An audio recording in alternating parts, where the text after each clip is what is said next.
Before we begin, अगर आप नए इन्वेस्टर हो या स्टॉक मार्केट से अभी अभी जुड़े हो तो हमारा पहला वीडियो नीड टू इन्वेस्ट आपके लिए मस्ट वॉच है। उसमें हमने सिंपल वर्ड्स में समझाया था कि पैसा बचाना काफ़ी नहीं, इन्वेस्ट करना क्यों ज़रूरी है। लिंक डिस्क्रिप्शन में दिया गया है, ज़रूर चेक करो। स्टॉक मार्केट में पैसा कमाना सबको पसंद है, लेकिन क्या आपको पता है कि इस मार्केट को कंट्रोल कौन करता है? ये मार्केट इतना बड़ा है, हज़ारों कंपनीज, लाखों इन्वेस्टर्स, तो ये सब कुछ कैसे स्मूथली चलता है? आज के वीडियो में हम बात करेंगे उन लोगों के बारे में जो इस मार्केट के असली गार्डियंस हैं, सेबी, आरबीआई और फाइनेंस मिनिस्ट्री। वीडियो को एंड तक देखना, you will understand who protects your money and how. Stock market में पैसा इन्वॉल्व होता है, और जहाँ पैसा होता है वहाँ ग्रीड भी होती है। मैनिपुलेशन, इनसाइडर ट्रेडिंग, फ्रॉड, ये सब कभी भी हो सकता है। इसलिए मार्केट में ज़रूरत होती है स्ट्रॉन्ग रेगुलेशंस की, जिससे मार्केट ट्रांसपेरेंट हो, फेयर हो और इन्वेस्टर का ट्रस्ट बना रहे। इंडिया के कैपिटल मार्केट को रेगुलेट करते हैं तीन major authorities. First, SEBI, securities and exchange board of India. Second, RBI, reserve bank of India. Third, ministry of finance, government के अंडर आने वाली अथॉरिटी। इन तीनों का अपना अपना काम है और सब मिलके मार्केट को सेफ और ऑर्गेनाइज बनाते हैं। सबसे पहले बात करते हैं सेबी की। ये है स्टॉक मार्केट का रियल गार्डियन। सेबी इंश्योर करता है कि मार्केट फेयर हो, ट्रांसपेरेंट हो और किसी भी इन्वेस्टर के साथ चीटिंग ना हो। सेबी क्या रेगुलेट करता है? फर्स्ट, स्टॉक एक्सचेंजेस जैसे एनएससी, बीएससी। सेकंड, ब्रोकर्स जैसे Zerodha, Groww. Third, mutual fund companies. Fourth, listed companies जो मार्केट में शेयर्स बेच रही है। Fifth, investment advisers. Sixth, corporate disclosures and insider trading rules. अगर कोई कंपनी या ब्रोकर कुछ गलत करे तो सेबी उनको नोटिस भेज सकता है, फाइन लगा सकता है या इवन बैन भी कर सकता है।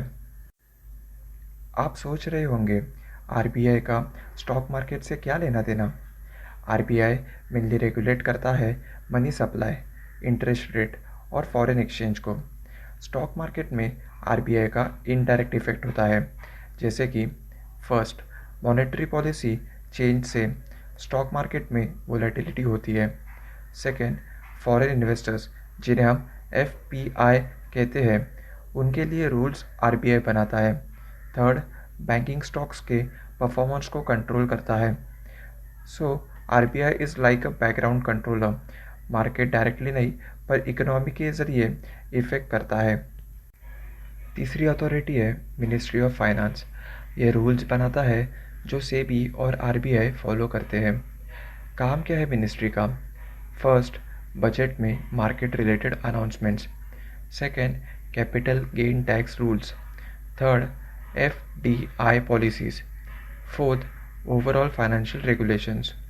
ये एक पॉलिसी मेकर की तरह काम करता है जो पूरे सिस्टम का फ्रेमवर्क डिज़ाइन करता है। मार्केट में कई सारे प्लेयर्स होते हैं और सभी को सेबी के रूल्स फॉलो करने पड़ते हैं।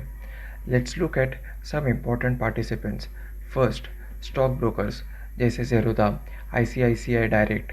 ये इन्वेस्टर्स को ट्रेडिंग की फैसिलिटी देते हैं। सेकेंड, डिपॉजिटरीज जैसे एनएसडीएल एंड सीडीएसएल। ये आपके शेयर्स को डिजिटली सेफ रखते हैं। थर्ड, डीपीज, डिपॉजिटरी पार्टिसिपेंट्स जैसे ज़ेरोधा, जो एनएसडीएल या सीडीएसएल के साथ लिंक होके आपका डीमैट अकाउंट हैंडल करते हैं। Fourth, mutual funds and PMS providers. इनको भी सेबी के रूल्स फॉलो करने पड़ते हैं फॉर ट्रांसपेरेंसी एंड डिस्क्लोजर। सोचो, अगर सेबी, आरबीआई या फाइनेंस मिनिस्ट्री ना हो तो इनसाइडर ट्रेडिंग बढ़ जाएगी, फ्रॉड्स होते रहेंगे, रिटेल इन्वेस्टर्स का पैसा डूब सकता है, मार्केट में ट्रस्ट बिल्कुल ख़त्म हो जाएगा। तो रेगुलेशन सिर्फ रिस्ट्रिक्शन नहीं है, ये प्रोटेक्शन है। चलिए एक बार क्विक रिकैप करते हैं। सेबी, ये एक मार्केट वॉचडॉग है जो ब्रोकर्स, कंपनीज, एक्सचेंजेस को रेगुलेट करता है। आरबीआई बैंकिंग सिस्टम और मनी फ्लो कंट्रोल करता है। Ministry of finance rules and policies बनाता है for long term economic planning.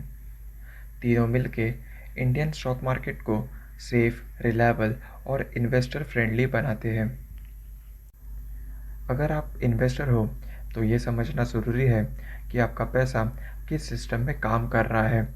Regulators आपके साइलेंट प्रोटेक्टर्स हैं जो आपके इन्वेस्टमेंट्स को गार्ड करते हैं। ऐसे ही सिंपल और पावरफुल एक्सप्लेनेशंस के लिए स्टॉक सेतु को सब्सक्राइब करो और कमेंट में बताना क्या आपको सेबी का रोल पहले से पता था।